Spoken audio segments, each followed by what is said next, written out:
Hey everyone, a very welcome to you all in our YouTube channel Social Classes 9 to 12।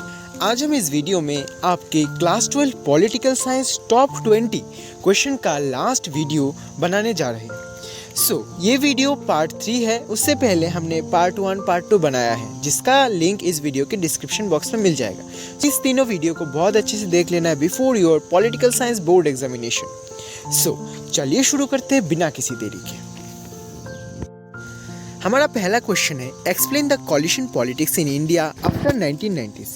India में जो coalition politics था, ठीक है, और आप कह सकते हो इंडिया में जो कॉलिशन पॉलिटिक्स, और आप कह सकते हो इंडिया में जो 5-6 पार्टी मिलके एक साथ सरकार बनाता है 1990s के बाद, उसका जो सिचुएशन था, क्या सिचुएशन था, उसको आपको एक्सप्लेन करना है। यहाँ पे मेनली 1990 से 2020 तक जो कॉलिशन रहा और गवर्नमेंट में मेनली कैसे कैसे सरकार में कॉलिशन रहा, जैसे कि यूपीए एनडीए का कॉन्सेप्ट, ये सारा चीज़ें आपको एक्सप्लेन करना है। एंड 1990 से लेकर मेनली 2020 तक कौन से पीरियड में कौन सा सरकार चला है, वो भी आपको एक्सप्लेन करना है। इस क्वेश्चन को बहुत तरह से घुमा के भी पूछ सकता है। आपका नेक्स्ट क्वेश्चन है, what are the main issue of the north east India और what are the demands of the people of north east India. Mainly जो नॉर्थ ईस्ट इंडिया था, वहाँ का जो पीपल है, उन लोगों को मेनली 3 डिमांड वो लोग चाहते थे, स्पेशली जो असम के लोग थे, ठीक है। नॉर्थ ईस्ट इंडिया का क्या इशू था, वो भी आपकी बोर्ड के पर्सपेक्टिव से बहुत इंपॉर्टेंट है। इससे रिलेटेड भी क्वेश्चन बोर्ड एग्जाम में पूछा जा सकता है। आपका थर्ड क्वेश्चन है, explain the Kashmir issue in the politics of India. Regional aspiration chapter से है question number 2 and question number 3। Kashmir में क्या क्या इशू हुआ था, वो मेनली आपको एक्सप्लेन करने। कश्मीर इशू, इसमें मेनली प्रॉब्लम क्या था एंड इसका क्या सल्यूशन रहा है या सल्यूशन नहीं भी मिला है। आज भी कश्मीर एक बहुत ही डिस्कशन, आज भी कश्मीर एक बहुत ही कंट्रोवर्शियल इशू है, कश्मीर इशू, ठीक है। तो पूरा कश्मीर इशू को आपको एक्सप्लेन करना है, जो आपके रीजनल एस्पिरेशन चैप्टर के पहले पार्ट में, पहले पेजेस में मिल जाएगा। The Shah commission was appointed in 1977 by the Janata party. जो जनता पार्टी नया सरकार बनाता है 1977 में, जो पहला अपोजिशन नॉन कांग्रेस सरकार बनता है, उसने जो शाह कमीशन अपॉइंटमेंट किया था, ठीक है, उसके बारे में आप थोड़ा एक्सप्लेन करो। Why was it appointed and what are its finding. इसको क्यों अपॉइंट किया गया था एंड इसका मेन फाइंडिंग क्या था, इसका मेन उद्देश्य क्या था एंड इसका मेन कामकाज क्या था, वो आपको अच्छे से एक्सप्लेन करना है। तो शाह कमीशन वाला इशू बहुत ही इंपॉर्टेंट है, उसको अच्छे से कर लेना है। Next question, explain the India China war of 1962।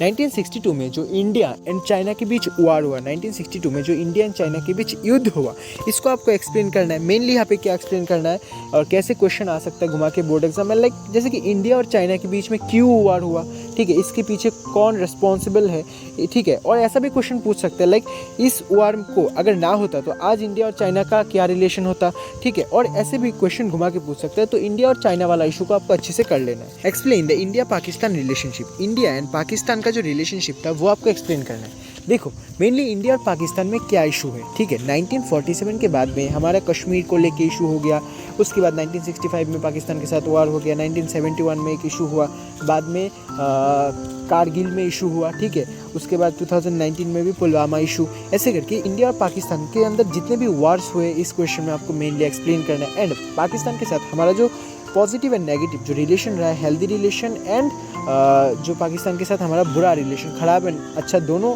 Relation आपको एक्सप्लेन करना है। Explain the reason behind the partition of India and the consequences of partition. ये क्वेश्चन 6 मार्क्स का सिर्फ रीज़न के लिए पूछ सकता है, 6 मार्क्स का सिर्फ कॉन्सिक्वेंसेस के लिए पूछ सकता है। 6 मार्क्स का क्वेश्चन दे दे जिसमें आपको बताने को बोला है कि कॉन्सिक्वेंसेस बताओ। मेनली देखो, यहाँ पे इंडिया में जो पार्टीशन हुआ, ठीक है, पहले तो पूरा अनडिवाइडेड इंडिया था, मतलब पाकिस्तान, बांग्लादेश, इंडिया सब एक साथ था, ठीक है।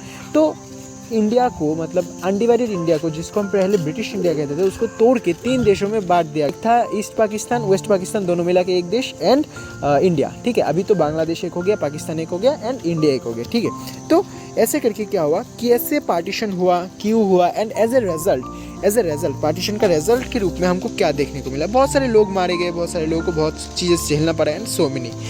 उसके बाद नेक्स्ट क्वेश्चन है, elaborate the 3 challenges faced by the India after the independence. India ने फेस किया जस्ट आफ्टर इंडिपेंडेंस। इंडिपेंडेंस के डायरेक्टली बाद इंडिया ने कौन से मेनली चैलेंजेस फेस किया, इसको आपको एक्सप्लेन करना है। Explain the role of globalisation in your daily life. Daily life में, हमारे दैनिक जीवन में हमें ग्लोबलाइजेशन कहाँ देखने को मिलता है। ग्लोबलाइजेशन हमारे डेली लाइफ को कैसे अफेक्ट करता है। लाइक जैसे कि हम बहुत सारे गुड्स यूज़ करते हैं, हम बहुत सारे सर्विसेज यूज़ करते हैं ना, हम बहुत सारी चीज़ यूज़ करते हैं जो हमारे डेली लाइफ का जो ग्लोबलाइजेशन का चीज़ें है और आप कह सकते हो हमारे डेली लाइफ की चीज़ों में अफेक्ट करता है और उन चीज़ों का एक बहुत ही बड़ा फैक्टर है, ठीक है।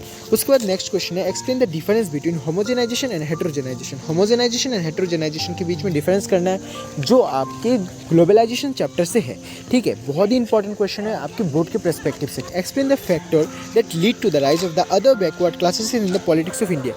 ऐसे कौन से फैक्टर है जो ओबीसी, जो अदर बैकवर्ड क्लासेस है, अदर बैकवर्ड क्लासेस के पॉलिटिक्स के राइज में बहुत राइज हो, ऐसे कौन से फैक्टर है। Next question, explain any two environmental movement in India. India में 2 एनवायरमेंटल मूवमेंट क्या क्या था वो आपको एक्सप्लेन करना है, बहुत ही इंपॉर्टेंट क्वेश्चन है। Next question, explain the role of Sardar Patel in the integration of the princely state. Next question जो है, suggest any two measures to create the healthy relationship with Pakistan.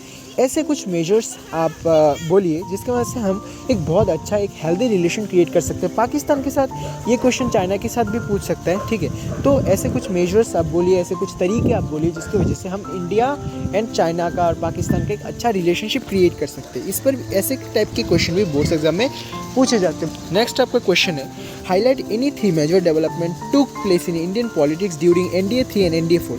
NDA 3 NDA 4 that means presently जो हमारा government है, ठीक है, मोदी जी का government जो 2014 से 19 तक 19 से 24 तक जो गवर्नमेंट रन कर रहा है उसके टाइम पीरियड में, ठीक है, यहाँ पर एनी 3 बताया गया आपको। बट आपको ये क्वेश्चन 6 मार्क्स का भी पूछ सकता है, लाइक एनी 6 डेवलपमेंट्स जो मोदी जी के पीरियड में और NDA 3 NDA 4 गवर्नमेंट में हुआ है, ठीक है, क्या क्या डेवलपमेंटल एक्टिविटीज़ हुआ है, जिसको आपको 6 मार्क्स का, 4 मार्क्स का, 2 मार्क्स का पूछ सकता है, ठीक है।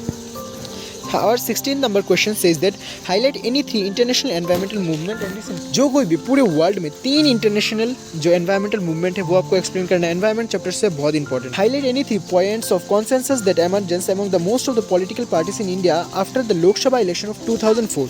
ऐसे मेनली 3 कॉन्सेंसस आपको एक्सप्लेन करना है जो 2004 के इलेक्शन के बाद हमको देखने को मिला है।